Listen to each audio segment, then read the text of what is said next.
Okay. Assalamualaikum dan salam sejahtera. Nama saya Nur Zulaika binti Sablan dari Keladi DTN 5. Saya dan rakan saya iaitu Nur Izzati dan Aisyah Mazia ini membentangkan tajuk Isolating the Using Layer Model.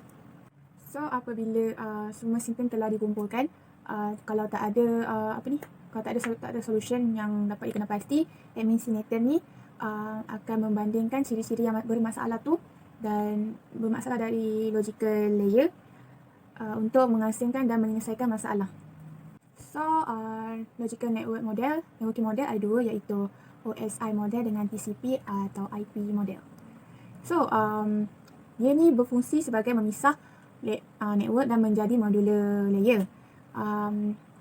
Layer tersebut dapat diterap dari jaringan fizikal untuk mengasingkan masalah jaringan ketika dan dapat menyelesaikan masalah juga. Okey, sebagai contohnya, kalau dia menunjukkan simptom ni bermasalah, technician akan memberi fokus untuk menyelesaikan masalah tersebut di physical layer. Kalau data tu berfungsi secara baik, technician tersebut beranggapan mungkin ada bermasalah di tempat lain. Di tempat lain yang saya maksudkan itu adalah layer yang lain lah. Okay, OSI ni dia adalah bahasa common, bahasa umum yang digunakan untuk menyelesaikan masalah dalam rangkaian. Dia juga menerangkan aplikasi perisian dan bergerak dari satu komputer ke satu komputer lain. So sebelum kita mulakan masuk OSI ni, kita dulu pernah belajar 7 layer OSI kan. Nak baca dia daripada bawah ke atas, so semua orang tahu itu. So saya nak terangkan the upper layer, iaitu layer 5 sampai 7, iaitu season, presentation dan application ni. Dilaksanakan dalam perisian aplikasi yang paling terdekat dengan end user. End user ni macam kita lah, end user tu kita guna komputer tersebut. Lepas tu keduanya layer proses aplikasi yang beriterasi dengan application software yang mengandungi komponen komputer, mengandungi komponen komunikasi. So ini dia react antara satu sama lain lah, dia nak berkomunikasi dengan komputer lain ke komputer lain. So the lower layer iaitu physical, data link, network dengan transport ni, dia punya tugas sebagai handle menguruskan pengangkutan data, isu data lah. Layer 3 dan 4 ni pula, dia generally dalam pengisian. Lepas tu pengisian software lah maksudnya. So 3 dan 4 ni dia dalam software saja. Lepas tu physical layer iaitu layer 1 and data link layer. Layer 2 dilaksanakan dalam bentuk hardware dan software. Physical layer yang paling dekat dengan media rangkaian fizikal seperti pengkabelan, rangkaian, dan dia bertanggungjawab untuk membenarkan letak maklumat di media tersebut. So tugas physical layer ni dia dengan layer 2 iaitu data link, dia tugas dia untuk membenarkan maklumat yang disampaikan kepada pemberi tu kepada penerima. Okey, seterusnya model TCP IP dia sama je dengan model OSI model. Dia juga membahagikan networking architecture into modular layer lah.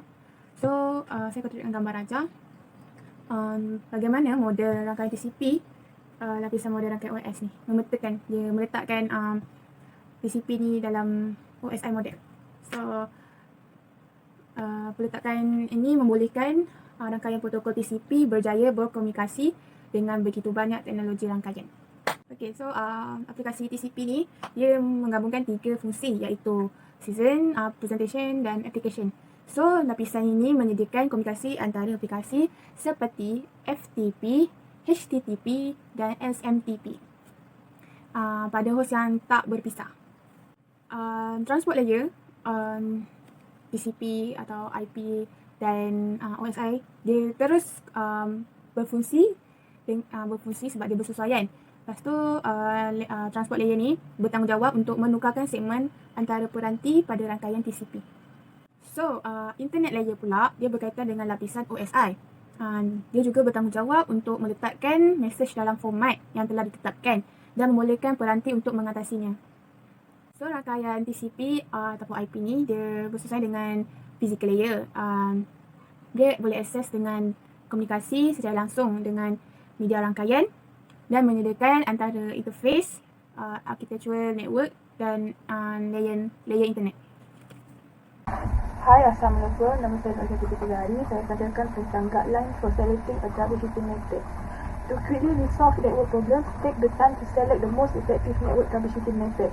The figure illustrates this process. The following is an example of how to choose a troubleshooting method based on a specific problem. The problem dia, two IP routers are not exchanging routing information. The last time this type of problem occurred, it was a protocol issue. Therefore, choose the divide and conquer troubleshooting method. Analysis reveals that there are connectivity between the routers. Start the troubleshooting process at the physical or data link layer. Confirm connectivity and begin testing the TCP/IP vector function at next layer up is in the OSI model, the network layer. Okay, kita tengok ni. First, determine the scope of the problem. Kalau limited, kita gunakan top-down method. Kalau complex, kita gunakan bottom-up method. And then, analyze the symptoms. Apply previous experience. Okay. New problem, kita guna bottom-up method. Kalau experience before, divide and conquer method. Okay, thanks. Okay, Assalamualaikum and hi. Okay, nama saya Aisyah Malzia binti Muhammad Aris, matric number 01DDT18F2050. Saya nak explain tentang topik isolating the issue using layered model. Okay, untuk tajuk troubleshooting method, terdapat 3 jenis troubleshooting approach. Okay, yang pertama, educated guess by network administrator. Okay, yang kedua, comparing a working and non-working situation and spotting significant difference. Yang ketiga, quick troubleshooting methodology.